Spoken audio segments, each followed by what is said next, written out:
কাছে টেহা পয়সা নাই একটু, শালা জাকারি একটু পাই না। ওটা জাকারিয়া না? এই শালা, ভাই ভাই ভাই কি হয়েছে ভাই, কি হয়েছে? এই শালা, আজ থেকে 4 বছর আগে আমার 10,000 টাকা নিছু। এই 10,000 টাকা তার 4 লাখ টাকা হয়েছে, লাভ সুদ সহকারে, নাতিন সুদ, পল সুদ, সব সুদ 4 লাখ হয়েছে। তার বদলে কোনো টাকা দিব, আমার কাছে 1 টাকা নেই। ভাই বিপদে পড়ে ভাই আমি 10,000 টাকা নিছিলাম, এই 10,000 থেকে ভাই 4 লাখ টাকা হয়েছে। কিভাবে সম্ভব ভাই? ভাই আমার বাড়ির ভিটা বেচাও ভাই 4 লাখ টাকা হবো না ভাই, আমি অতটা দিয়া পারবো না ভাই।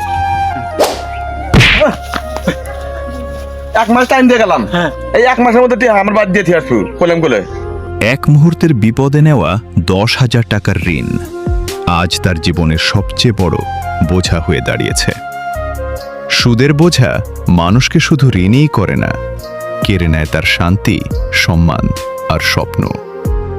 তাই বিপদে পড়লেও এমন পথ বেছে নেবেন না যার শেষ পরিণতি হয় কান্না আর অসহায়ত্ব।